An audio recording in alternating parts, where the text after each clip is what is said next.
So I was born in Beckett Alley. About, do you see where the gate is or where the fence is? That's where the building that I was living when I was a child. And so it was torn down for low-income housing, and that's when we moved away.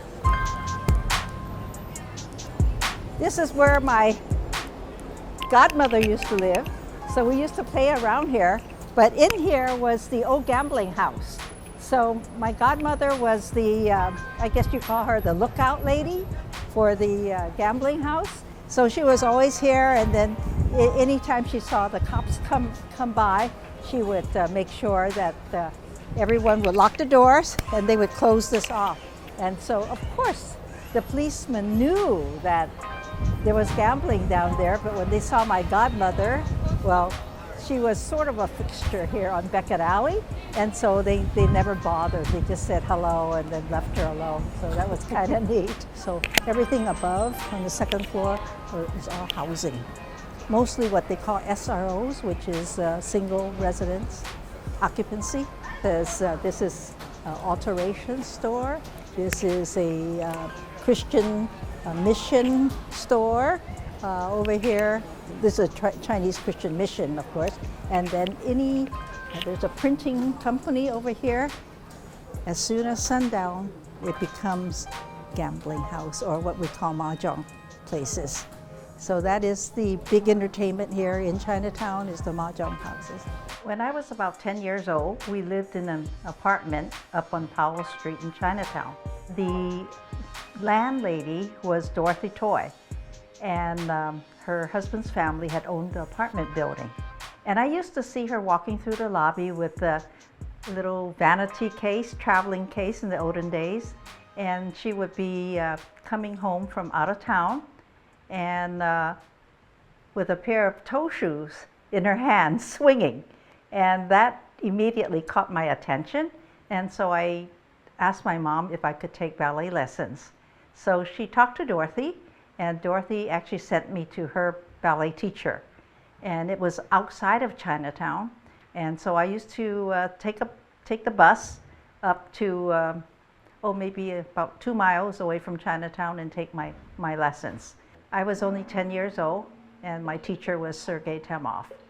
And he was from Russia. He was with the Leningrad Ballet. And he used to play the part of, he was a character dancer, and he used to play actually a part of a clown. And so instead of having real ballet lessons, I had a lot of character lessons. My mom loved to have people over all the time, so she would invite all her friends, and everybody was a bachelor here in Chinatown, and so they always came by for dinner. It was sort of a hangout. Yeah. So I grew up in a place where always a lot of people around. Great community. Yes.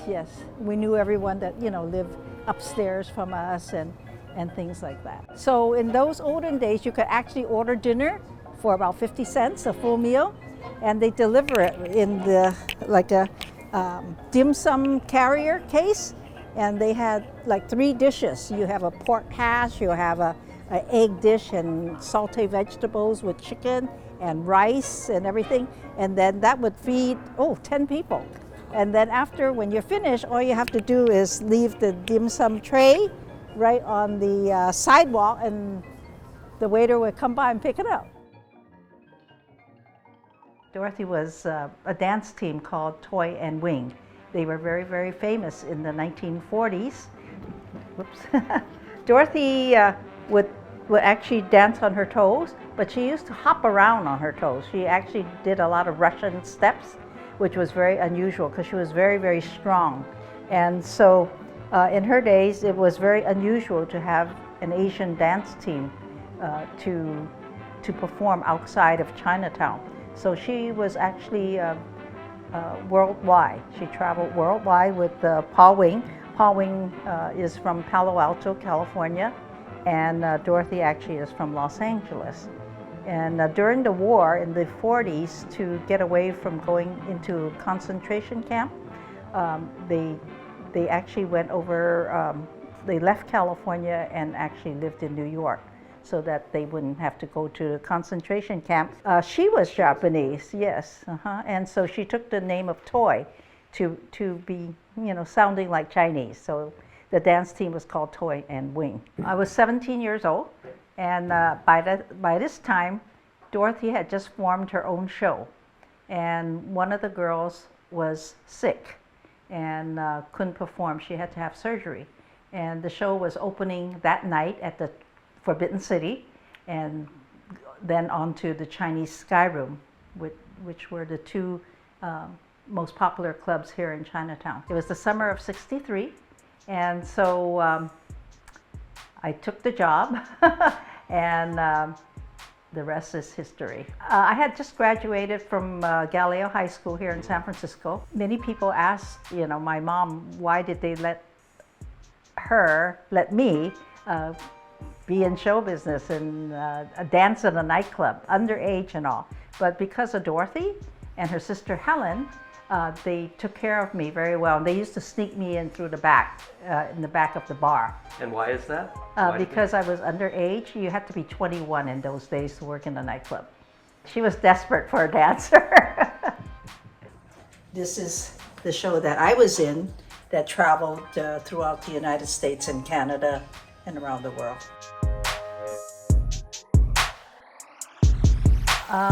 The show was excellent, and the girls that I worked with, the cast was, they were all so friendly. It was like a family.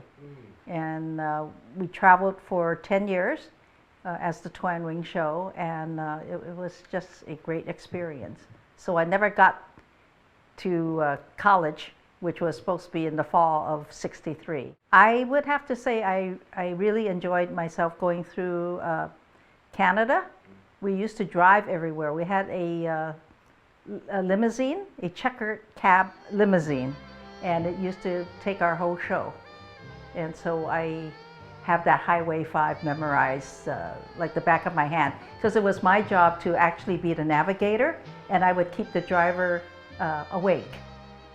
In those days, everybody smoked cigarettes, so it was my job to read the map and make sure there were enough cigarettes in the car.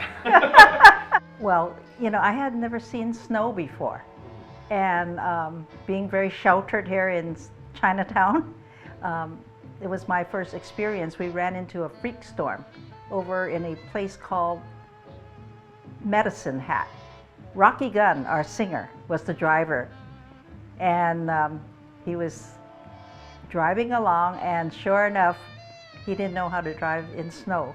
So sure enough, we tumbled down this embankment, and it was my first time we landed upside down, and we were very, very fortunate that no one got hurt. The only thing was that a suitcase had fallen, and I think my hair was caught, but aside from that, it was very, very little injury. When we got to the town of Lethbridge, people were so nice to take care of us. They didn't even have accommodations for us, because we were supposed to go on through all the way to Montreal. And everybody was very nice, took care of us, and until we were able to get the car fixed. We always had a burlesque dancer. In fact, Cynthia Yee was the famous burlesque dancer at the Forbidden City. Burlesque is actually a dance of tease, and the more you could tease, the better dancer you are. Not necessarily showing everything, but you leave a lot to the imagination. I like to see burlesque when it has a lot of thought to the number. It has to be a production number. You just don't come out to the stage and take off your clothes. Nobody wants to see that. You have to have a storyline, and I think that is very important. We used to have 5 busloads of Gray Line tours, and they used to have a nightclub tour, and they would start at Bimbo's 365, which was very popular in those days, and then they would go to Finocchio's. That was very, very, had a very famous show, and then they would come up to the Forbidden City and then on to the Chinese Sky Room. And so every night 4 or 5 busloads of audience would come up, and they were all tourists. This is, of course, Frank Sinatra. This was, he was at the Chinese Sky Room filming Pal Joey. And so this is Pat Chin. Pat Chin is one of the original Grant Avenue Follies. And what was the reaction? I mean, I imagine that for a lot of these people, it was their first time seeing a Chinese performance group. We were cute. Yes, they, you know, it was, they really enjoyed the show. It was their first experience coming into Chinatown. I think the show also came with a nice dinner.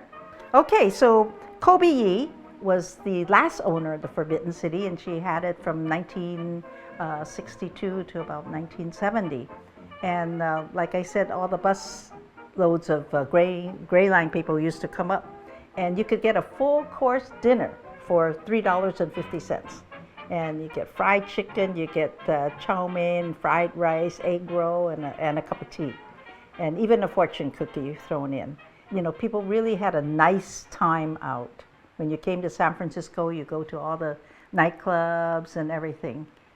And that lasted until about 1970 or so. I have to say that the topless dancers took over, the go-go dancers, and topless was very hot with Carol Doda on Broadway, and that took away a lot of the business. And I don't want to say it cheapened the nightclub cabaret shows, but it was just a different type of cabaret. Sex sells. It was very, very difficult to keep up. It's hard enough to find dancers to even show their legs, let alone take off all their clothes in those days. You know, as a little girl, I always wanted to be in the pageant, in the Miss Chinatown USA pageant. So I had the opportunity. We had a little break from in 1967. So we had like a 2 or 3 week break, and I always wanted to enter the contest. And so I came back to San Francisco, and I did. This is the number that I did to win the contest. And you could see behind me is a screen.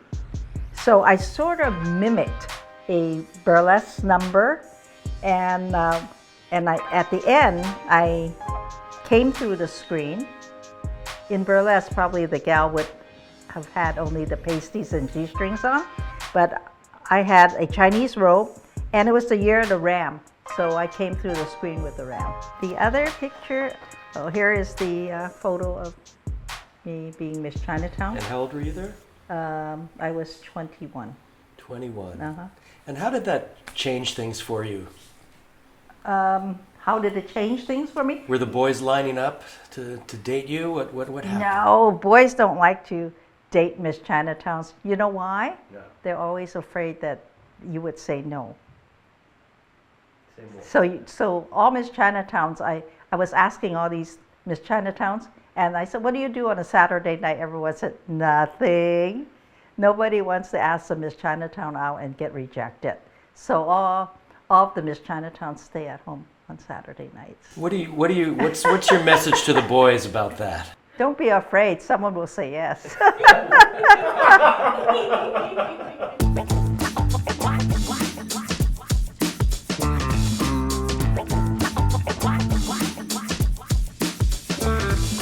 I started the tours about 25 years ago, and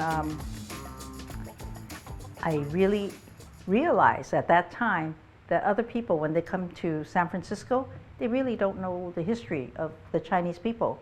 In fact, it surprises me sometimes. And, you know, all they do is know about eating egg rolls and wonton soup, you know. And so I want them to know a little more. My mom used to bring me to the opera almost every night, because what happens is that after 9 o'clock, when it's almost finished of the theater, you know, the last act, people actually come in for maybe 10 cents. And so that's when my mom would come. We used to live right in Beckett Alley, which is only half a block away. And so we would come to the opera, and I distinctly remember one time I had to go to the bathroom, and I was by myself, and it was in this stall. and I know no one was here in the bathroom area with me, but all of a sudden the toilet flushed all by itself. And that really, really scared me. I was maybe 7 years old at that time. And then this lady in a black coat and cape, all of a sudden she fell down. She fell down, I believe, a flight of stairs right here, and she landed right here. And it was the most scary thing that I have seen in my whole life. At that time, don't forget, I was 7 years old. And so I had to basically tiptoe over her, and I ran up the stairs, and I tried to tell the lady at the box office that someone had fallen down. And so after that, I don't know what really happened, but the lady that fell, the person that got hurt, she said something or someone actually pushed her.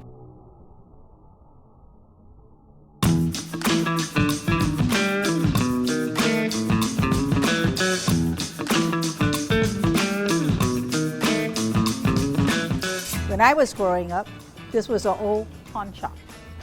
So people used to lose all their money in Spofford Alley, but they still have to send money home to China to support their family. So what do? You go to a pawn shop. But Chinese are very proud people. They don't want to show their friends they lost all their money in a gambling game, no money to send home. So they refuse to walk through the front door. So what they do is they come to the back. I show you.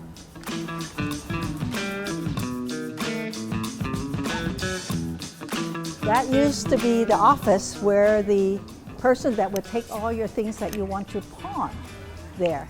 You would drop the pan, and so whatever you have to pawn, you would put on this pan, and then he pulls it up on a chain, weighs the amount of gold, and then sends the money down. You have 14 days to claim your goods. If you don't come back within the 14 days, the shop has the right to sell your goods. So Chinese say you must be very careful.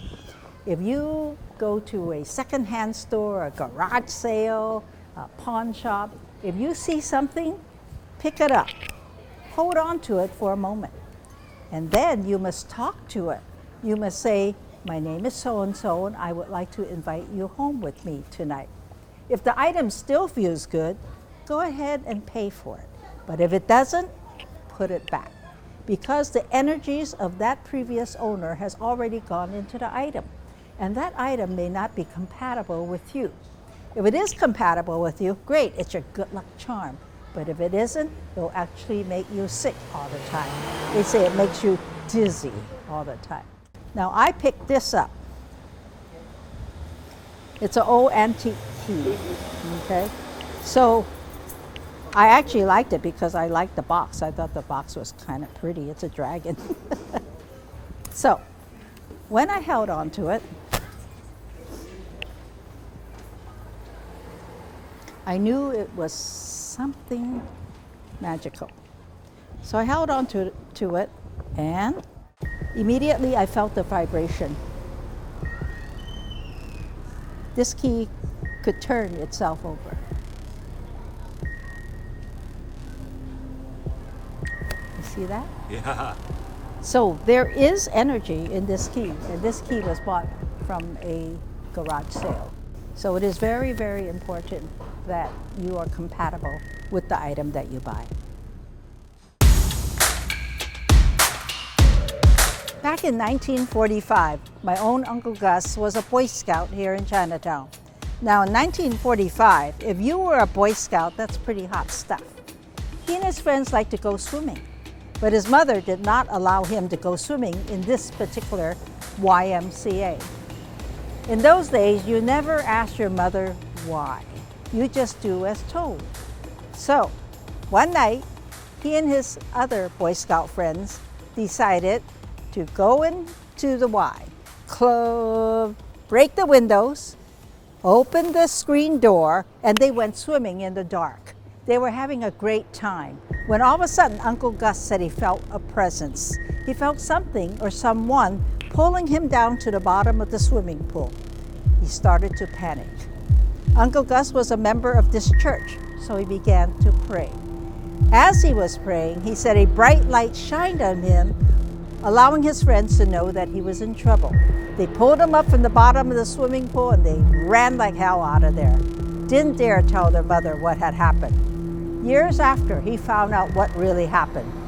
2 little boys had drowned in the swimming pool. Nobody in Chinatown wanted their son to be number 3. So that is what we call a cautious superstition. It is borrowed from the Germans, the Irish, and the French, because they believe everything happens in 3. St. Louis Alley is notorious because of the fact this is the alleyway where all the girls were actually auctioned off in the early 1900s and maybe late 1800s. These young girls from the ages of 12 years old to about 16 years old were kidnapped out of Canton, China, brought over here, and were auctioned off. So they used to have the girls, you see that ramp right there? So the girls would be lined up over there, and that's where they would be auctioned off. So it was a very, very sad alleyway, and to this day, people claim that there are a lot of spirits in this alleyway, and mainly because the young girls, many of them died at a very, very early age, and of course they died very unhappy, but they never knew that they would be so-called slaves here in Chinatown. So, what I would like you to do, I want you to go up to the top of the stairs, stand there, and don't face me, but face the back. Okay.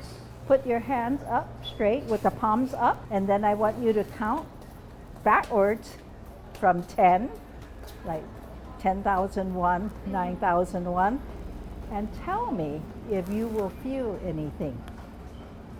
Most likely, or most people feel that they actually feel a pulling sensation because it is the spirit of the girls asking for help. So I'm not going there, but you are. She has her hands up there now. She has to close her eyes.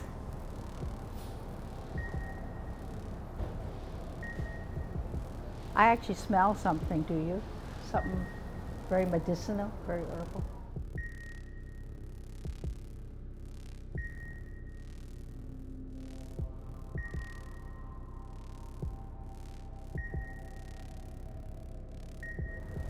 You think she's feeling something?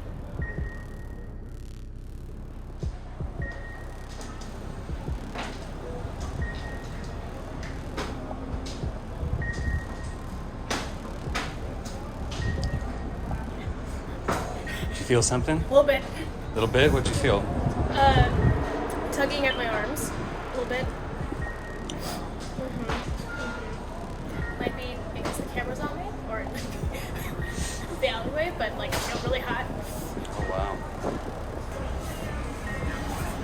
I feel like I need to like sage myself.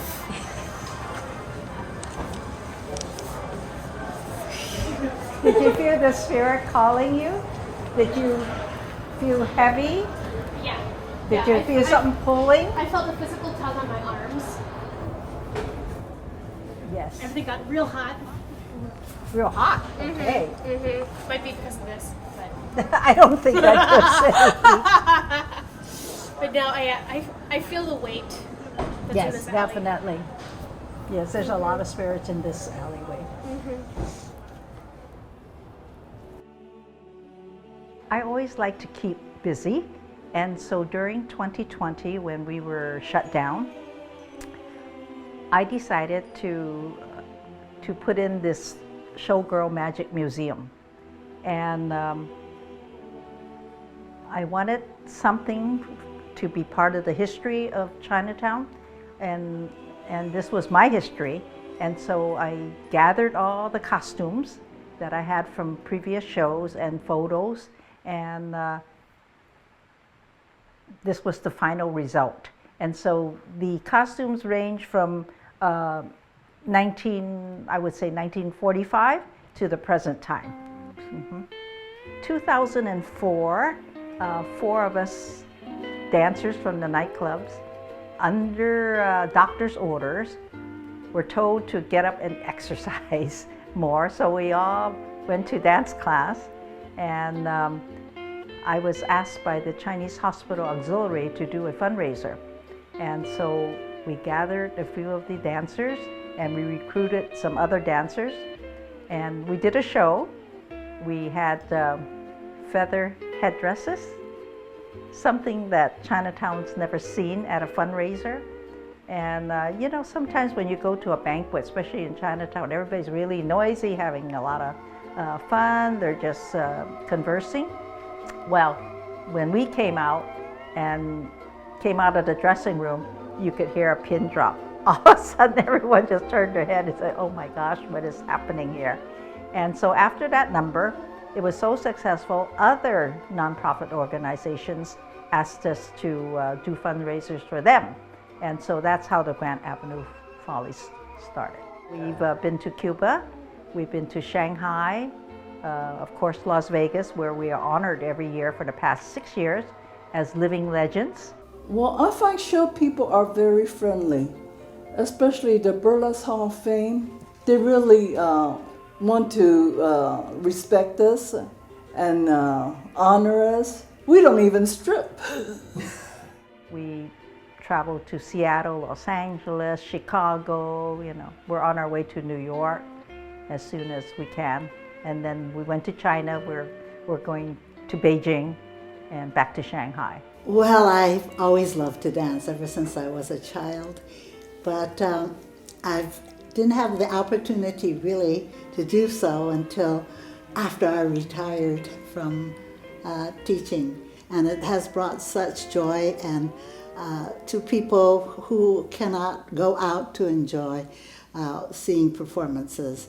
And it's been such a satisfying experience because by doing so, I've seen the light come onto the faces of the people watching, and they're so grateful, and they ask us to come back, to please come back.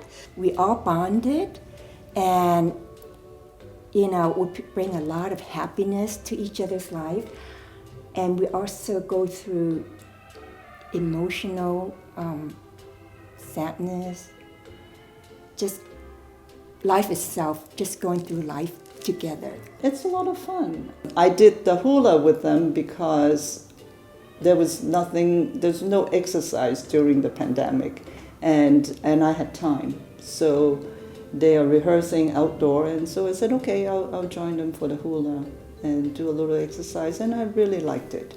Well, today is more for fun and for independence too, for whatever you want to do, when you want to do it, and don't have to worry about anybody criticizing you. And because of Cynthia, we have a lot of fun. So this is a group of grandmothers that are on tour going all over the world. Oh yes, and we even did a rap recently. Showing, warning, raising, forging, bring good to the hood, you'll sleep better too. And as of yesterday, it's over 65,000 views. And so we are very excited. And we are not singers. You know, it was our first experience. And here we are with all these fancy rap shoes and our caps worn backwards. And we're having a great time. I'm the poet. And you're also the writer of the Gaimoso rap, right? Yes. Which is a yes. form of poetry. Yes, it's the first time I attempted to do rap. You cannot be intimidated because once you have that fear, you stop doing it. So now, you know, like writing a rap, I have no training. I've never really listened to a rap. And why would I be writing a rap?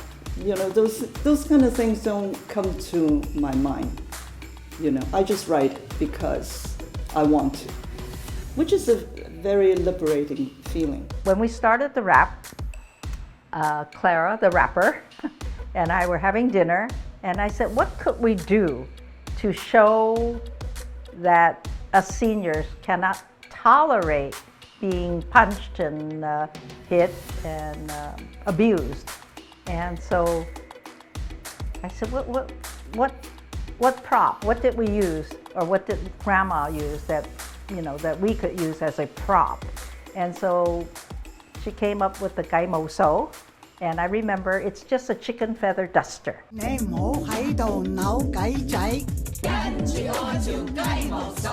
Grandma used to dust the furniture with this duster, but if you are not behaving, she'll turn the duster upside down and only the stick is out. And so you'll get hit with the stick or threatened to be hit. It was a symbol of authority, respect, and that every family must have respect for the elders, and that there are rules in the house. And if you don't follow the rules, you're going to get punished. Of course, when we're at the rally, all the men, they're in their 70s now, right? Right away, they'll go, I remember that, or I remember that, and they'll get on their knees, and then we'll hit them. We'll go, ta, ta, ta, and they just love it. I think because, a lot of the stories are quite violent and everything, I think this is just a little bit of a relief. And that's how people see it right now, and that's where it's going. I want to travel to the White House, and I'm going to show the rap to President Biden. I think he'll like it. 8 of my dancers are all retired professors, principals, and teachers. They didn't get a chance to pursue their dream when they were young. They would have loved to join my show when they were 17, they said. But of course, the parents did not allow them to do that. So they had a career, they have a wonderful pension, and they joined me at the age of 65. They said they're having the best time of their life, and they are so happy. They see their friends, same age, just have no purpose. I never thought I would be dancing with a group of girls, performing all over. It's been a wonderful experience. Enjoy life. Do what you want to do. I don't want to be one of those elderly women walking with a, crooked back and, so forth. They're disabled, I should say. So I will try my best to stay active as long as I can.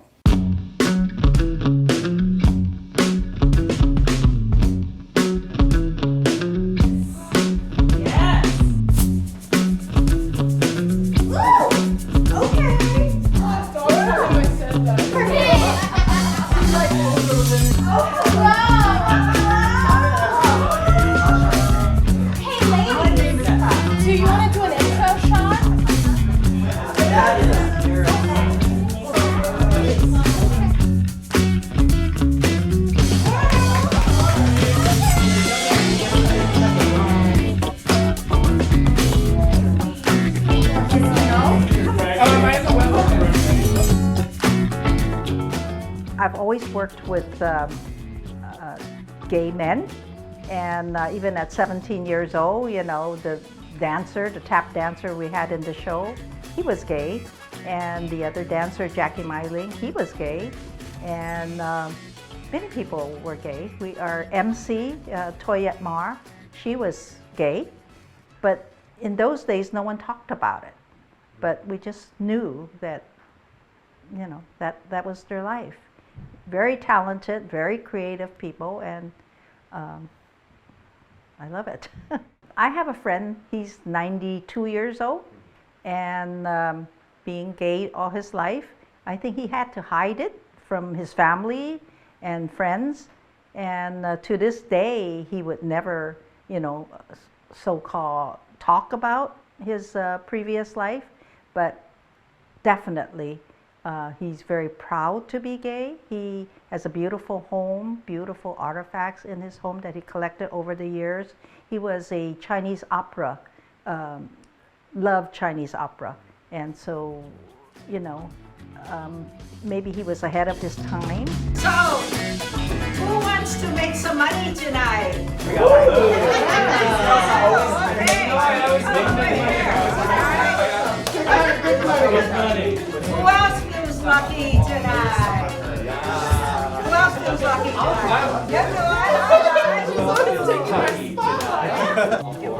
call it vermicelli. Vermicelli, that's correct.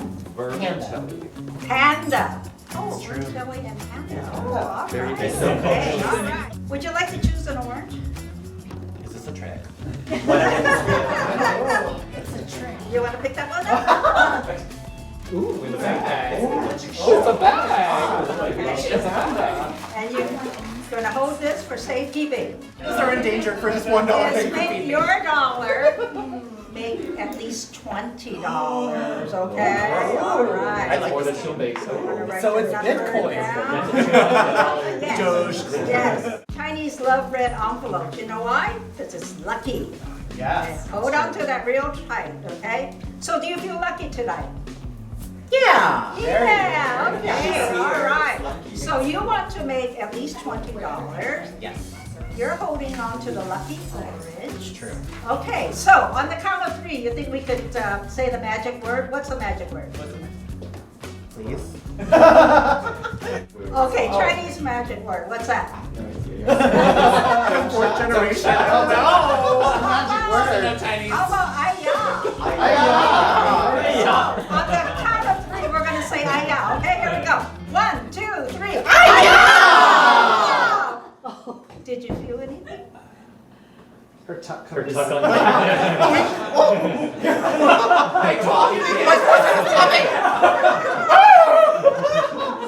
Her corset Let's popped. do it again. Here we go. 1, 2, 3. Ayah! Did you feel anything? Ooh, I Yes, felt I do a know bit that. of gas coming on. I got to her head. I have the meat sweats. Really? Okay, well, let's check your lucky envelope and see if maybe $100 bill. So glad. Oh. Oh, that's only a $20 coupon. Did you feel anything? It's a mini Tony. I felt magic. You felt magic. Yeah. All right. Why don't we open up that orange and see what happens? Zoom in. Did a dead body. Zoom in. Oh, okay. It's still an orange. Oh, Still an orange. All right. Let's cut it open. You want me to do it? Yes. Just try to Careful. Cut it crossway. This way? Yeah. Okay. Let's cut it. Oh my. Oh my. Put your back into a panda. Oh my god! How did that happen? 602090. Right. She can read. Oh my god, that's this number! It's All these magic. years and I can't read. Magic! They had so much energy, and I want to do it again. I imagine a real nice cabaret show with the Grant Avenue Follies and the Rice Rackettes together. I actually produced the first burlesque show here in Chinatown, and that was 2 years ago, and it was called the Firecracker Review, and we sold out the place for 2 nights. We had workshops during the day, and I think that is really important. You have to have the workshops because of the fact that everything is theatrical.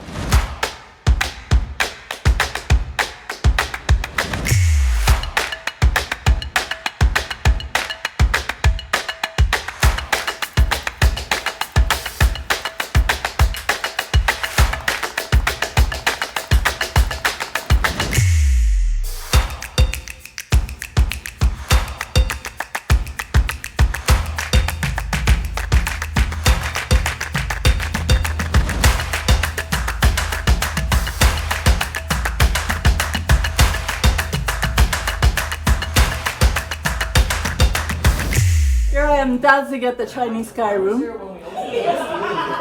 This actually, I wasn't dancing, I was a photographer's model then. Probably before you were born.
Oh, that was so fun.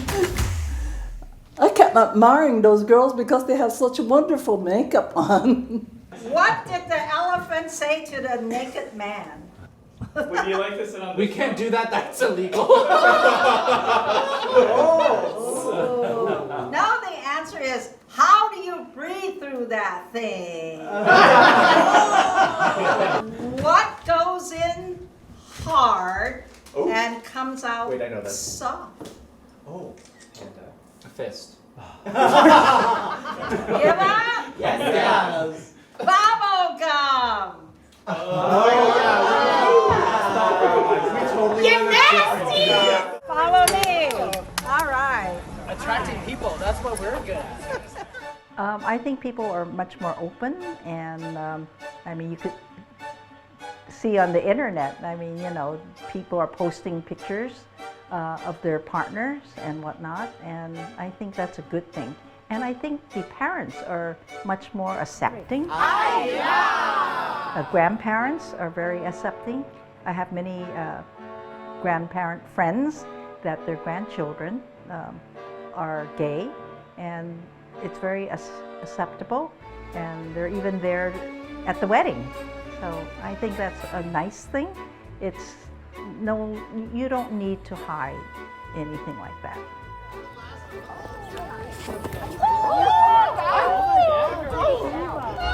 Did she fall over again? Did she knock something over again? We can't bring her anywhere. She's always falling over.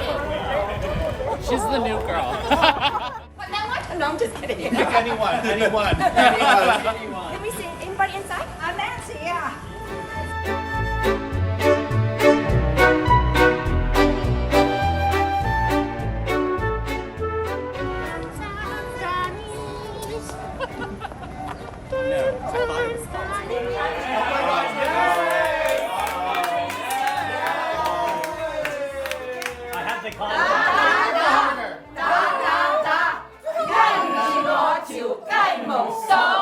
As Chinatown comes out of this pandemic, Chinatown's been especially hard hit. Chinatowns all around the world have been especially hard hit by the pandemic. What do you think Chinatown's going to look like in 5 years? You know what? I think that will be a time when the people grew up in Chinatown, moved away to the suburbs, raised their family, they're coming back. My dream is to live right here in Chinatown. I'm going to live in one of these buildings, preferably upstairs.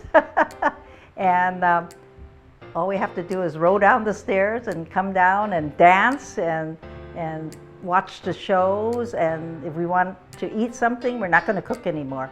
The Follies, we've decided we're not cooking anymore. We're just going across the street. If we're hungry, we're going to have wonton soup. We have noodles. Everything is right there.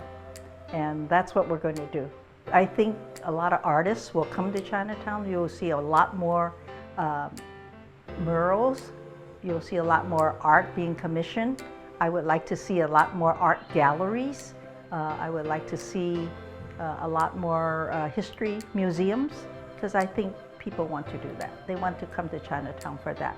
I want it to be a safe place. I want it to be a place where you could do all your, shopping, whatever you want to do. Convenient, you live there. We're going to fix up these nice apartments, and we're going to party. I want it to be a place that is vibrant, safe, and for our children to know that we are also in a safe community. That is very important. What's important about the history of Chinatown that you want to share with people? Because we went through a lot the past 150 years, and I think the grandchildren should know about the history, because they grew up in the suburbs, they grew up in a beautiful home, and private schools and things like that. They don't realize what a struggle it was for anybody. Do your children and grandchildren know about the history of Chinatown? No. I want them to be educated. I want them to know. I want them to know. You grow up in a community, people would always say, oh, grandma is not here anymore. We don't come to Chinatown anymore. I don't want people to say that. You're going to be living in Chinatown. Oh, the secret of life is just by living through life itself. I'm sorry, I get too emotional. Experiencing different paths with different people. Don't let anybody upset you. If they upset you, just ignore them and go on your own. There's no secret. What's the secret of a flower? There's no secret.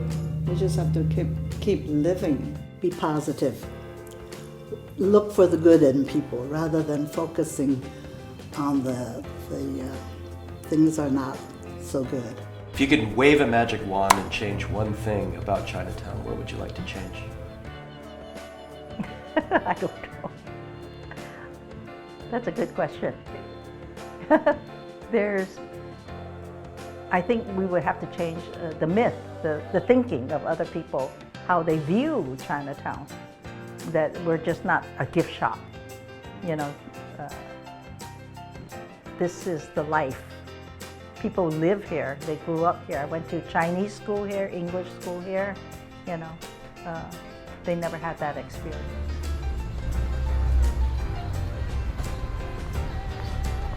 I think we're going to make our own retirement community.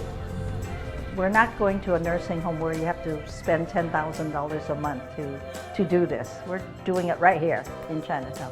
If we want to go clubbing, we're going down to Lion's Den and we're going to dance all night. What's my dream? I'm living it.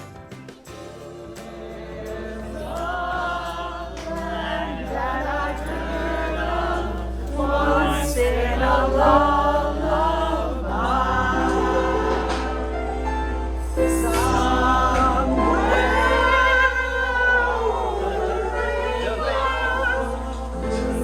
birds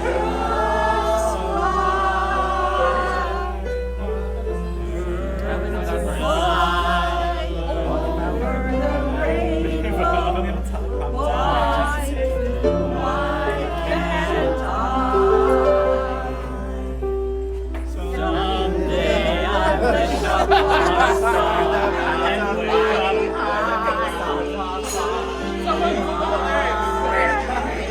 Trouble smelled like lemon drop away on the chimney top. That's where you'll find me. Somewhere over the rainbow, way up high.